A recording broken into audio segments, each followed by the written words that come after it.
श्री लक्ष्मी नारायण भगवान की जय। बोलिए उमापति शिव शंकर भगवान की जय। हरे कृष्णा। ओम नमः शिवाय। प्रिय भक्तगणों, आज ज्येष्ठ माह शुक्ल पक्ष की पूर्णिमा तिथि है। इस दिन धन की देवी लक्ष्मी और संसार के पालनकर्ता श्री हरि विष्णु जी की विशेष पूजा अर्चना की जाती है। साथ ही चंद्रदेव शिव पार्वती को भी यह पूर्णिमा तिथि अत्यंत ही प्रिय है। हमारे हिंदू सनातन धर्म में पूर्णिमा तिथि का विशेष महत्व होता है। ज्येष्ठ पूर्णिमा को वट पूर्णिमा के नाम से भी जाना जाता है। इसलिए इस दिन स्नान दान व्रत को बेहद शुभकारी माना जाता है। पूर्णिमा के दिन चंद्रदेव अपनी पूर्ण 16 कलाओं से युक्त होते हैं, जिसका प्रभाव सीधे व्यक्ति के मन और शरीर पर पड़ता है। इसीलिए इस दिन चंद्र दर्शन या पूजन से व्यक्ति की मानसिक और आर्थिक स्थिति मजबूत होती है और उनके सभी रोग विकार मिट जाते हैं। तथा इस दिन शिव पार्वती जी के निमित्त पवित्र नदियों में स्नान एवं दान करने से पुण्य फलों की प्राप्ति होती है। साथ ही सत्यनारायण भगवान और श्री लक्ष्मी जी की पूजा करने से सांसारिक दुखों का नाश होता है एवं परिवार में सुख समृद्धि और खुशहाली बनी रहती है। धन का आगमन होता है। सुख समृद्धि और सौभाग्य की इच्छा रखने वाले व्यक्ति को आज के दिन व्रत पूजा करके व्रत कथा को पूरा अवश्य सुनना चाहिए। इससे सभी प्रकार की मनोकामनाएं पूरी होती हैं। तो आइए श्री लक्ष्मी नारायण भगवान का ध्यान करते हुए श्रवण करते हैं यह सौभाग्य देने वाली ज्येष्ठ पूर्णिमा की संपूर्ण व्रत कथा। तो प्रिय भक्तगणों, श्री लक्ष्मीपति विष्णु भगवान और शिव जी का ध्यान करते हुए आइए कथा का रसपान करते हैं। द्वापर युग में एक समय की बात है। यशोदा जी ने श्री कृष्ण जी से कहा, हे कृष्ण, तुम सारे संसार के उत्पन्न करता, पोषण तथा उसके संहार करता हो। आज कोई ऐसा व्रत मुझसे कहो जिसके करने से मृत्यु लोक में स्त्रियों को विधवा होने का भय न रहे तथा यह व्रत सभी मनुष्यों की मनोकामना पूर्ण करने वाला हो। श्री कृष्ण कहने लगे, हे माता, तुमने अति सुंदर प्रश्न किया है। मैं तुमसे ऐसे ही व्रत को विस्तार पूर्वक कहता हूँ। सौभाग्य की प्राप्ति के लिए स्त्रियों को 32 पूर्णमासियों का व्रत करना चाहिए। इस व्रत को करने से स्त्रियों को सौभाग्य संपत्ति मिलती है। वह व्रत अचल सौभाग्य देने वाला और भगवान शंकर के प्रति मनुष्य मात्र की भक्ति को बढ़ाने वाला है। यशोदा जी कहने लगी, हे कृष्ण, सर्वप्रथम इस व्रत को मृत्यु लोक में किसने किया था, इसके विषय में विस्तार पूर्वक मुझसे कहो। श्री कृष्ण कहने लगे, इस भूमंडल पर एक अत्यंत ही प्रसिद्ध राजा चंद्रहास थे और उनकी रत्नों से परिपूर्ण कातिका नाम की एक नगरी थी। उसी नगर में धनेश्वर नाम का एक ब्राह्मण था और उसकी स्त्री बड़ी ही सुंदर थी, जिसका नाम रूपवती था। दोनों ही उस नगर में बड़े प्रेम से रहते थे। उनके घर में धन धान्य आदि की कोई कमी नहीं थी, परंतु उनको बहुत बड़ा दुख था कि उनकी कोई संतान न थी। एक समय एक बड़ा योगी उस नगर में आया। वह योगी उस ब्राह्मण के घर को छोड़कर अन्य सभी घरों से भिक्षा लेकर भोजन किया करता था। वह रूपवती से कभी भिक्षा नहीं लेता था। एक दिन वह योगी रूपवती से भिक्षा न लेकर किसी अन्य घर से भिक्षा लेकर गंगा किनारे जाकर प्रेम पूर्वक खा रहा था। तभी धनेश्वर ने योगी को ऐसा करते हुए देख लिया था। अपने भिक्षा के अनादर से दुखी होकर धनेश्वर योगी से कहता है कि वह सभी घरों से भिक्षा लेता है, लेकिन वह उसके घर से भिक्षा कभी नहीं लेते। इसका क्या कारण है? योगी ने कहा कि निसंतान के घर की भिक्षा पतितों के अन्न के समान होती है और जो पतितों का अन्न खाता है वह भी पतित हो जाता है। क्योंकि वह निसंतान है, इसीलिए पतित हो जाने के भय से वह उसके घर की भिक्षा नहीं लेता। धनेश्वर यह बात सुनकर बहुत ही दुखी हुआ और हाथ जोड़कर योगी के पैरों में गिर गया और कहने लगा कि यदि ऐसा ही है तो वह उसे पुत्र प्राप्ति का उपाय बताइए। वह सब कुछ जानने वाले हैं, वह उस पर अवश्य ही कृपा करें। धन की उसके घर में कोई कमी नहीं है, लेकिन कोई संतान न होने के कारण वह बहुत दुखी रहता है। वह उसके इस दुख का हरण करे। यह सुनकर योगी कहने लगे कि उन्हें चंडी की आराधना करनी चाहिए। अब घर आकर उसने अपनी स्त्री से पूरी बात कहकर स्वयं वन में चला गया। वहां उसने चंडी की आराधना शुरू कर दी और उपवास भी किया। चंडी देवी ने 16वें दिन को उसको स्वप्न में दर्शन दिया और कहा कि उसके यहाँ पुत्र होगा, परंतु वह 16 वर्ष की आयु में ही उसकी मृत्यु हो जाएगी। यदि वह दोनों स्त्री पुरुष 32 पूर्णिमाओं का व्रत विधि विधान से करेंगे तो वह दीर्घ आयु हो जाएगा। जितनी उसकी सामर्थ्य है आटे के दिए बनाकर शिव जी भगवान का पूजन करना, परंतु पूर्णिमा के व्रत 32 होने चाहिए। प्रातः काल होने पर इस स्थान के समीप एक आम का वृक्ष दिखाई देगा। उस वृक्ष पर चढ़कर फल तोड़कर शीघ्र ही उसे अपने घर ले जाना और अपने स्त्री को सारा वृत्तांत बताना। ऋतु स्नान करने के बाद वे स्वच्छ होकर श्री शंकर भगवान का ध्यान करके उस फल को खा ले, तब शंकर भगवान की कृपा से वह गर्भवती हो जाएगी। जब वह ब्राह्मण प्रातः काल उठा तो उसने एक स्थान के पास ही आम का एक वृक्ष देखा, जिस पर बहुत सुंदर आम का फल लगा हुआ था। उस ब्राह्मण ने आम के वृक्ष पर चढ़कर फल को तोड़ने का प्रयास किया, परंतु वृक्ष पर कई बार कोशिश करने पर भी वह चढ़ नहीं पाया। तब उस ब्राह्मण को बहुत चिंता हुई और वह विघ्न विनाशक श्री गणेश भगवान की वंदना करने लगा कि हे भगवान, उस पर कृपा करके इतनी शक्ति दे कि वह अपनी मनोरथ को पूर्ण कर सके। इस प्रकार गणेश जी की प्रार्थना करने पर उनकी कृपा से धनेश्वर वृक्ष पर चढ़ गया और उसने सुंदर आम के फल को तोड़ लिया। उस धनेश्वर ब्राह्मण ने जल्दी से घर जाकर अपने स्त्री को वह फल दे दिया और उसकी स्त्री ने अपने पति के कहे अनुसार उस फल को खा लिया और वह गर्भवती हो गई। प्रिय भक्तगणों, उस ब्राह्मण को देवी माँ की असीम अनुकंपा से एक अत्यंत ही सुंदर पुत्र उत्पन्न हुआ, जिसका नाम उन्होंने देवी दास रखा। बालक शुक्ल पक्ष की चंद्रमा की भांति अपने पिता के घर में बड़ा होने लगा। भगवान की कृपा से वह बालक बहुत ही सुंदर, सुशील, विद्या पढ़ने में बहुत ही निपुण था। दुर्गा जी की आज्ञा अनुसार उसकी माता ने 32 पूर्णमासी का व्रत करना आरंभ कर दिया, जिससे उसका पुत्र बड़ी आयु वाला हो जाए।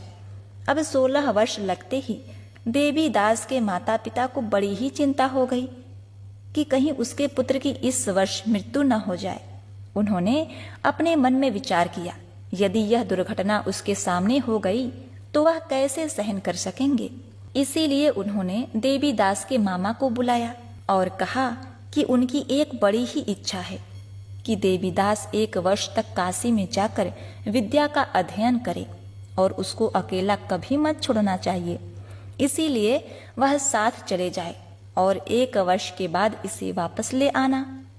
तब सारा प्रबंध करके उसके माता पिता ने देवी दास को एक घोड़े पर बैठाकर उसके मामा के साथ ही भेज दिया, परंतु यह बात उन्होंने मामा या किसी और को नहीं बतलाई। धनेश्वर ने अपनी पत्नी के साथ माँ भगवती के सामने मंगल कामना तथा दीर्घ आयु के लिए भगवती की आराधना और पूर्णमासियों का व्रत करना आरंभ कर दिया। इस प्रकार बराबर 32 पूर्णमासी के व्रत को उन्होंने पूरा किया। कुछ ही समय के बाद एक दिन वह दोनों मामा और भांजा रात बिताने के लिए एक गांव में ठहरे थे। वहां एक ब्राह्मण की सुंदर लड़की का विवाह होने वाला था। जिस धर्मशाला में वर और बारात के बाकी लोग रुके हुए थे, उसी धर्मशाला में देवी दास और उसका मामा ठहर गए। उधर कन्या को तेल आदि चढ़ाने के बाद जब लग्न का समय आया तो वर की तबीयत खराब हो गई, क्योंकि उसे मिर्गी की बीमारी थी। वर के पिता ने अपने परिवार वालों से विचार विमर्श करके कहा कि वह देवी दास मेरे पुत्र जैसा ही लग रहा है, मैं इसके साथ लग्न कर दूं और बाद में बाकी सारे काम मेरे बेटे के साथ पूरे हो जाएंगे। ऐसे कहने के बाद वर के पिता देवी दास को मांगने के लिए उसके मामा के पास गए और उन्हें सारी बात बताई। मामा ने कहा कि कन्यादान में जो भी कुछ मिलेगा वो हमें दे दिया जाए। वर के पिता ने बात स्वीकार कर ली। इसके बाद देवी दास का विवाह कन्या के साथ संपन्न हो गया। इसके बाद रात्रि में वह अपने पत्नी के साथ भोजन न कर सका और मन ही मन विचार करने लगा कि न जाने यह किसकी पत्नी होगी। यह सोचकर उसकी आंखों में आंसू आ गए। तब बधू ने पूछा कि क्या बात है, आप उदास क्यों हैं? तब उसने सारी बातें अपनी पत्नी को बता दी। तब कन्या कहने लगी, ये तो बहुत ही गलत है, आप ही मेरे पति हैं, मैं आपकी ही पत्नी रहूंगी, किसी अन्य की कभी नहीं। तब देवीदास ने कहा, ऐसा मत करिए, क्योंकि मेरी आयु बहुत कम है, यदि मुझे कुछ हो गया तो आपका क्या होगा? लेकिन उसकी पत्नी नहीं मानी और बोली, स्वामी आप भोजन कर लीजिए। दोनों रात में सोने के लिए चले गए। सुबह देवीदास ने पत्नी को 4 नगों से जड़ी एक अंगूठी दी और एक रुमाल दिया और बोला, हे प्रिय, इसे ले लो और संकेत समझकर स्थिर चित्त हो जाओ। मेरे मरण और जीवन जानने के लिए एक पुष्प वाटिका बना लो, इसमें सुगंधित वाली एक मल्लिका लगा लो। लड़की ने कहा कि जो गति उनकी होगी वही गति उसकी होगी। इस बगिया में लगाए गए फूल सूख जाएंगे और जब यह फिर हरे भरे हो जाएंगे तो जान लेना कि वह जीवित है। भगवान श्री कृष्ण कहते हैं, इस प्रकार से देवीदास काशी विद्या अध्ययन के लिए चला गया। प्रिय भक्तगणों, इसके बाद जब वर और बाकी बाराती मंडप में आए तो कन्या ने उसे देखकर कहा कि यह मेरा पति नहीं है, मेरे पति वह हैं जिसके साथ रात में मेरा विवाह हुआ है, इसके साथ मेरा विवाह नहीं हुआ। अगर यह वही है तो यह बताए कि मैंने इससे क्या गुप्त बातें कन्यादान के समय जो आभूषण मिले उन्हें दिखाइए। कन्या की ये सारी बातें सुनकर वह कहने लगा कि मैं ये सब नहीं जानता। इसके बाद सारी बारात भी अपमानित होकर लौट गई। जब कुछ समय बीत गया तो काल से प्रेरित होकर एक सर्प रात के समय उसको डसने के लिए वहां आया। उस विषधर के प्रभाव से उसके शयन का स्थान चारों ओर से विष की ज्वाला से विषैला हो गया, परंतु व्रत के प्रभाव से उसको काट नहीं पाया, क्योंकि पहले से ही उसकी माता ने 32 पूर्णमासियों का व्रत रखा था।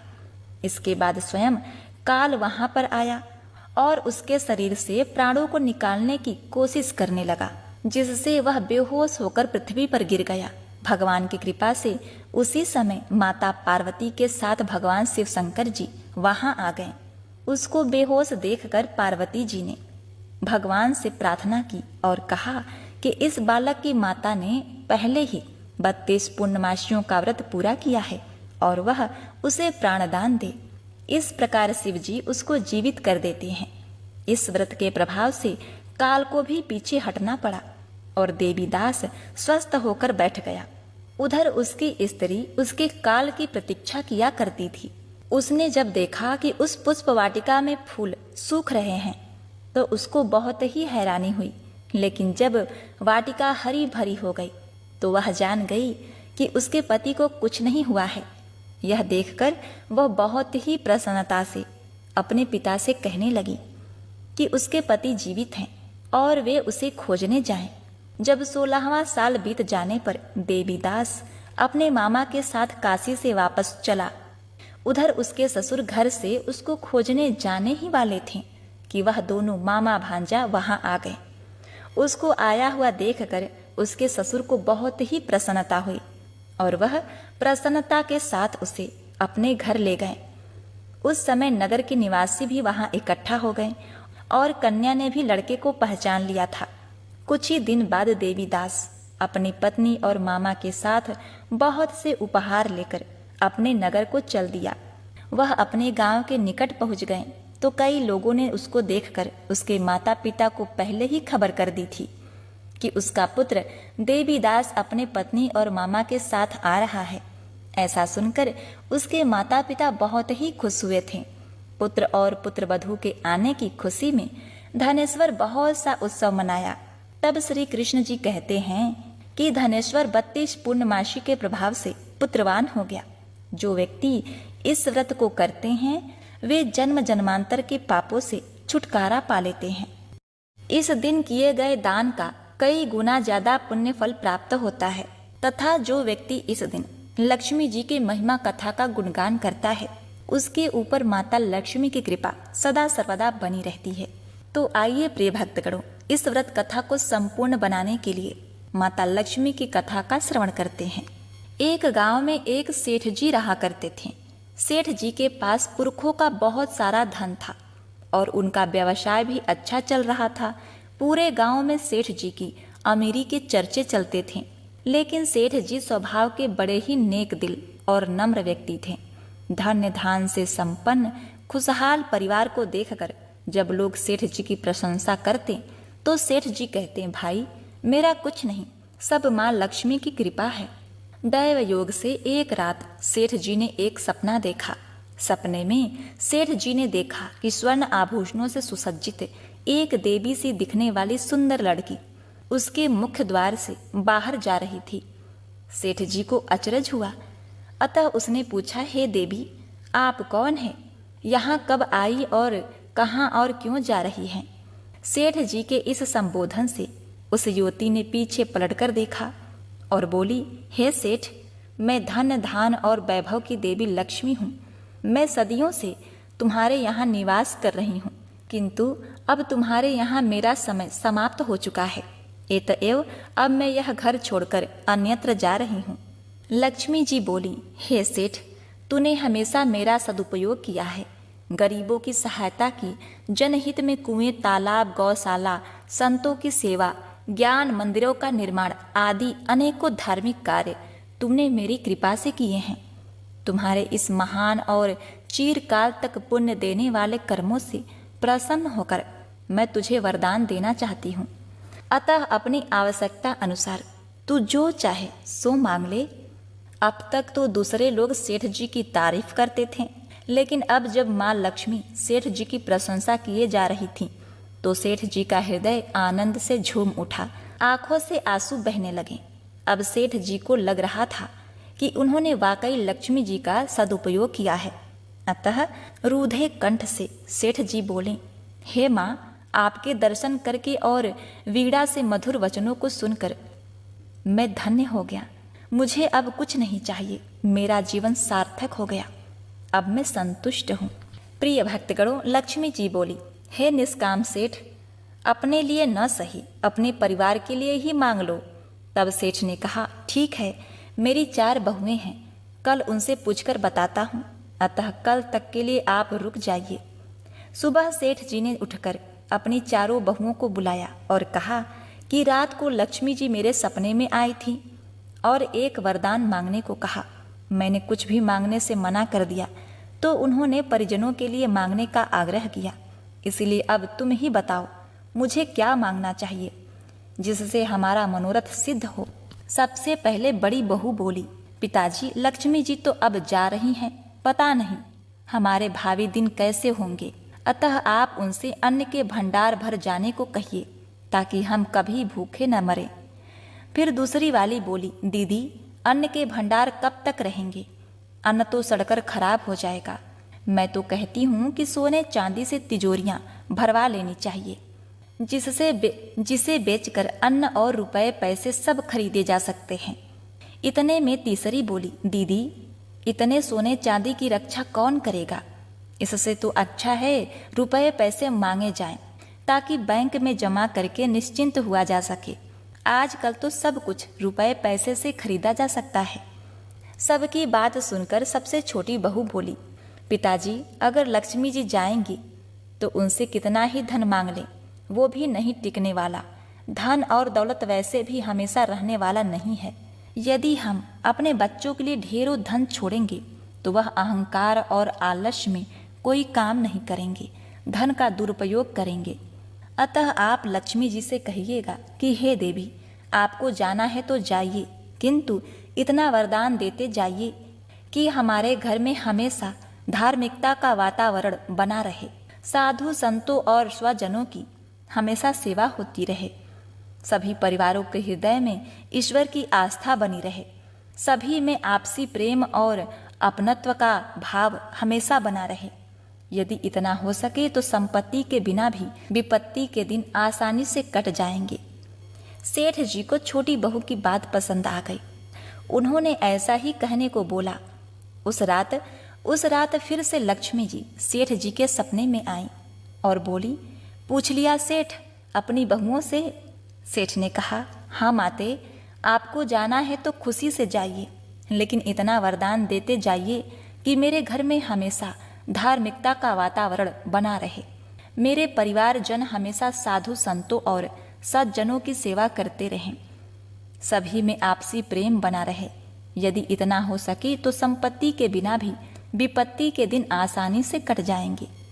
यह सुनकर लक्ष्मी जी विस्मित होकर बोली, यह क्या मांग लिया सेठ? जिस घर में साधु संतों और सज्जनों की सेवा होती है, धार्मिकता का वातावरण बना रहता है और परिवारजनों में परस्पर प्रेम होता है, वहाँ तो स्वयं श्री हरि का निवास होता है। और जहाँ श्री हरि का निवास होता है उसे तो मैं चाहकर भी नहीं छोड़ सकती, क्योंकि मैं तो उनके चरणों की सेविका हूँ। यह वर मांगकर तुमने मुझे इसी घर में रहने को विवश कर दिया है। जिसने भी तुम्हें यह युक्ति सुझाई वह निश्चित ही चतुर, धार्मिक और बुद्धिमान है। यह वर देकर लक्ष्मी जी उसी घर में रहने लगी। तो प्रिय भक्तगणों, हमेशा सुखी संपन्न रहने के लिए घर में पूजा पाठ और शांति का माहौल होना अति आवश्यक है। तभी भगवान विष्णु आपके घर में निवास करेंगे और माता लक्ष्मी की कृपा आप पर सदा सर्वदा बनी रहेगी। तो बोलिए लक्ष्मीपति विष्णु भगवान की जय। जय माता लक्ष्मी। ओम नमः शिवाय। पार्वती पते हर हर महादेव। प्रिय भक्तगणों, कहते हैं कि जब तक किसी व्रत कथा के अंत में श्री गणेश जी और तपसी लपसी की कथा कहानी को नहीं सुना जाए और पढ़ा जाए, तब तक व्रत कथा का पुण्य फल नहीं प्राप्त होता। तो आइए सुनते हैं गणेश जी की कहानी। एक अंधी बुढ़िया थी जिसका एक बेटा और बहू थी। वह बहुत गरीब थी। वह अंधी बुढ़िया माई नित्य प्रति गणेश जी की पूजा किया करती थी। माई की पूजा से प्रसन्न होकर एक दिन गणेश जी भगवान साक्षात सम्मुख आकर बैठ गए और बोले, बुढ़िया माई, तू प्रतिदिन निस्वार्थ भाव से मेरी पूजा करती है, जो चाहे सो मांग ले। हे विघ्नहर्ता गणेश जी भगवान, मुझे तो मांगना नहीं आता, सो क्या मांगूं? तब गणेश जी भगवान बोले, माई, मैं कल आऊँगा, तू अपने बहू बेटों से पूछकर मांग ले। तब बुढ़िया माई ने अपने बेटे बहू से पूछा तो बेटा बोला कि माँ, धन मांग ले। और बहू ने कहा कि माँ, जब से मेरा विवाह हुआ है मुझे एक भी पुत्र नहीं हुआ, तुम अपने लिए पोता मांग लो। तब बुढ़िया माई ने सोचा कि बेटा बहू तो अपने अपने मतलब की बातें कर रहे हैं, अतः उस बुढ़िया माई ने अपने सबसे प्रिय सखी पड़ोसन से पूछा तो पड़ोसन ने कहा कि बुढ़िया माई, तेरी थोड़ी सी जिंदगी बची है, तू क्यों मांगे धन और क्यों मांगे पोता? तू तो केवल अपने दोनों आंखें मांग ले, जिससे तू यह संसार देख सके और सुख से जीवन व्यतीत हो जाए। उस बुढ़िया माई ने बेटे बहू तथा पड़ोसन की बात सुनकर मन ही मन सोचा कि ऐसा क्या मांगा जाए जिससे बहू बेटों भी खुश हो जाएं और मेरा भी भला हो जाए। मैं ऐसा क्या मांगूं? यह सोचते सोचते रात हो गई। बुढ़िया माई को नींद नहीं आई, करवटें बदलती रही। जब सुबह हुआ तो बुढ़िया माई नहा धोकर मंदिर में भगवान गणेश जी के पास गईं। जब दूसरे दिन गणेश जी भगवान आए और बोले, बुढ़िया माई मांग ले। गणेश जी भगवान के वचन सुनकर बुढ़िया माई बोली, हे विघ्नहर्ता, आप मुझे 9 करोड़ की माया दे दीजिए, निरोगी काया दे दीजिए, आँखों की रोशनी दे दीजिए, नाती दे दीजिए, पोते दे दीजिए, अमर सुहाग दे दीजिए और सब परिवार को सुख दें और अंत में मोक्ष दे दीजिए। बुढ़िया माई की बात सुनकर गणेश जी बोले, बुढ़िया माँ, तूने तो मुझे ठग लिया और कहती है कि तुझे मांगना नहीं आता। जो कुछ तूने मांग लिया वह सब कुछ तुझे मिलेगा। यह कहकर गणेश जी भगवान अंतर ध्यान हो गए। हे गणेश जी भगवान, जैसा बुढ़िया माई को दिया वैसा सबको देना और सभी पर अपनी कृपा दृष्टि बनाए रखना। बोलिए गजानन महाराज की जय। प्रिय भक्तगणों, अब आइए सुनते हैं कथा को संपूर्ण करने वाली तपसी लपसी की कथा। एक था तपसी, एक था लपसी। तपसी तो भगवान की तपस्या करता था और लपसी 1.25 सेर की लापसी बनाकर उसका भोग लगाकर प्रसाद ग्रहण करता था। एक दिन दोनों किसी बात पर लड़ने लगे। नारद जी वहां से गुजर रहे थे। दोनों को लड़ता देखकर उनसे पूछा कि तुम क्यों लड़ रहे हो? तपसी ने खुद को बड़ा होने का कारण बताया और लपसी ने अपना कारण बताया। नारद जी बोले, तुम्हारा फैसला मैं कर दूंगा। दूसरे दिन तपसी और लपसी नहाकर अपनी रोज की भक्ति करने आए तो नारद जी ने छुपकर 1.25 करोड़ की एक अंगूठी उन दोनों के आगे रख दी। तपसी की नज़र जब अंगूठी पर पड़ी तो उसने चुपचाप अंगूठी उठाकर अपने नीचे दबा ली। लपसी की नज़र अंगूठी पर पड़ी लेकिन उसने ध्यान नहीं दिया। भगवान को भोग लगाकर लापसी खाने लगा। नारद जी सामने आए तो दोनों ने पूछा कि कौन बड़ा है। तो नारद जी ने तपसी से खड़ा होने को कहा तो वह खड़ा हुआ तो उसके नीचे दबी अंगूठी दिखाई पड़ी। नारद जी ने तपसी से कहा, तपस्या करने के बाद भी तुम्हारी चोरी करने की आदत नहीं गई, इसीलिए लपसी बड़ा है और तुम्हें तुम्हारी तपस्या का कोई फल नहीं मिलेगा। तपसी शर्मिंदा होकर माफी मांगने लगा।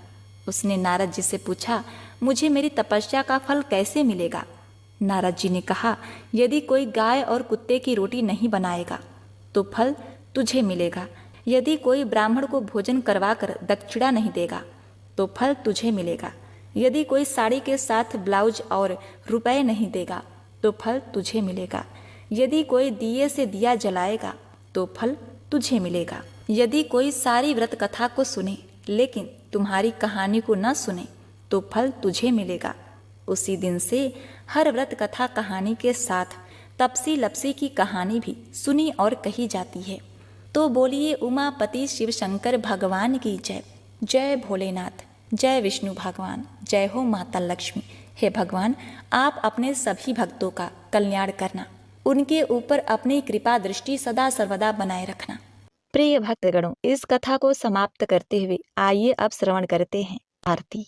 मातु लक्ष्मी करी कृपा, करो हृदय में वास, मनोकामना सिद्ध कर, पुरहु मेरी काज।